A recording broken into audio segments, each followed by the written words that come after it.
రాజధాని గురించి, రాజధాని అభివృద్ధి వికేంద్రీకరణ ఉండాలి కానీ రాజధాని వికేంద్రీకరణ కాదు.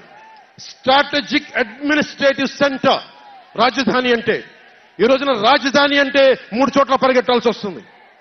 వ్యూహాత్మక పరిపాలనా కేంద్రం రాజధాని అంటే. అమరావతియే రాజధానిగా ఉంటుందని చెప్పి ఇంకొక మారు ఈ తాడేపల్లి గూడెం ఈ జెండా సభ నుంచి ఇంకొక మారు ఉద్ఘాటిస్తున్నాం. 3 రాజధానులు లాంటి ఐడియాలు, ఈ 3 ముక్కల ఆలోచనలు, ఈ 3 ముక్కల ముఖ్యమంత్రి. ప్రధానమంత్రి గారు చెప్పారు 2014లో జగన్ కి అధికారం వస్తే, ఆ రోజున 2014లో చంద్రబాబు గారు ఉన్నారు, మోదీ గారు ఉన్నారు, నేనున్నా, మిగతా అందరూ ఉంటే మోదీ గారు ఒకటే మాట ఉన్నారు, ఈ అలయన్స్ ని కాకుండా జగన్ ని తీసుకొస్తే స్కామ్ ఆంధ్ర అవుతుంది అనేది. 2019 నుంచి 24కి ఇది దోపిడీకి గురైన ఆంధ్ర అయింది. ఈ రోజున ఉద్యోగాలు లేవు, జీతాలు సంపాదించలేరు, ఎక్కడికి వెళ్లాలో తెలియదు. ప్రజల సొమ్ము ప్రజలకు పంచి తనకు దానకర్ణుల్లా మాట్లాడుతున్నాడు జగన్. అరే, మీ తాత సంపాదించిన ముల్లా ఇంటి నువ్వేం ఇవ్వడానికి? మీ తాత సంపాదించిన ముల్లా ఇది. ప్రజలు కష్టపడి కట్టిన ట్యాక్స్ నుంచి వచ్చిన డబ్బు, వాళ్ళ డబ్బు వాళ్ళకి ఇవ్వడం వాళ్ళ హక్కు. అది నీకు నువ్వు దానం ఇచ్చే దానం కాదు, ఇది మర్చిపోకేది.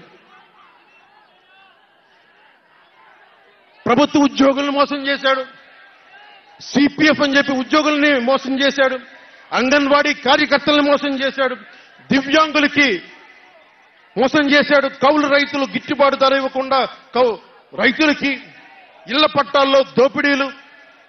ప్రజల వద్దకి పాలన అంటే భీమ్లా నాయక్ సినిమాలకి కలెక్టర్లు కూర్చోబెట్టి టికెట్లు అమ్మించడం తప్ప ప్రజల వద్దకి పాలన ఇంకెక్కడ కనిపించలేదు.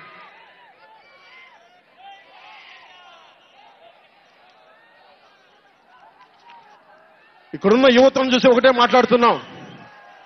నేనున్నది ఇక్కడ మీకు 10 కేజీల బియ్యం 5,000 రూపాయలు ఇవ్వడానికి కాదు, మీకు 25 సంవత్సరాల భవిష్యత్తు ఇవ్వడానికి, 25 సంవత్సరాల బంగారు భవిష్యత్తు ఇవ్వడానికి. 10,000 పథకం చేతిలో పెట్టి 10,000 రూపాయలు మీ చేతిలో పెట్టడమా, లేదంటే మీకు 1,00,000 రూపాయలు సంపాదించే మార్గం చూపించడమా అని మీరు నిర్ణయించుకోండి. నేనే, మా అన్నయ్య నాకు యాక్టింగ్ ట్రైనింగ్ ఒక స్కూల్లో పంపించాను.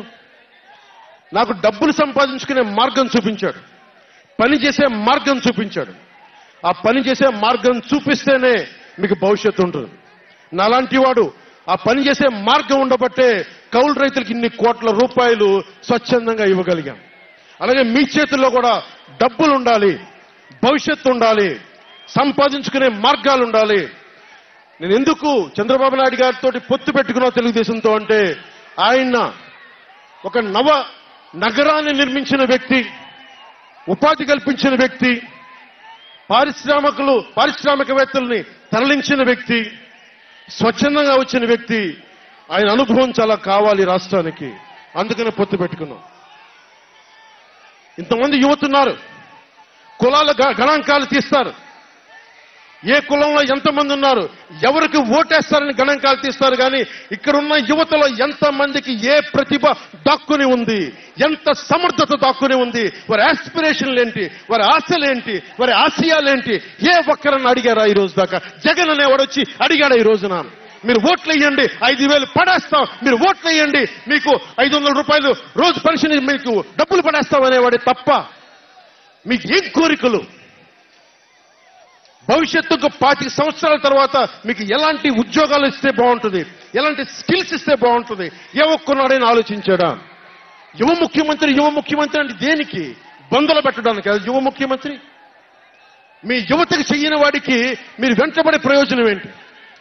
నా అభిమానులకు కూడా చెప్తా ఉన్నాను, నన్ను కాదని మీరు జగన్కి ఓటేశారు, మర్చిపోను. ఈ రోజున మీరు సఫర్ అవుతున్నారు, నేను కాదు. మీ భవిష్యత్తు కోసం వచ్చాను నేను రోడ్ల మీదకి. శుభ్రంగా కోట్లు సంపాదించుకునే మార్గాలు ఉన్నాయి నా దగ్గర, యాక్టింగ్ స్కిల్స్ ఉన్నాయి. అన్ని కాదనుకొని ఎందుకు వచ్చాను? అరే నేలే, మన మనుషులే, మనవాళ్లే, తప్పన పెడితే 2 చోట్ల ఓడిపోయాను. 2 చోట్ల బాధ లేదు, నిలబడ్డా. 2 చోట్ల ఓటమి బాధ మీకు ఎలా ఉంటుందో తెలుసా? ఒక ఎగ్జామ్ పోతే మీకు బాధ ఎలా ఉంటుందో విద్యార్థికి తెలుసు. అలాంటిది నేను 2 చోట్ల ఓడిపోతే నేను నిరాశ, నైరాశ్యం, బాధ ఉండింది. ఒకటే గుర్తుపెట్టుకున్నా, డర్బన్లో దక్షిణాఫ్రికాలో గాంధీని ట్రైన్లోంచి గెంటి వేయబడ్డ గాంధీ గారు గుర్తొచ్చారు. ఏ ఆటుపోట్లు తీసుకోకుండా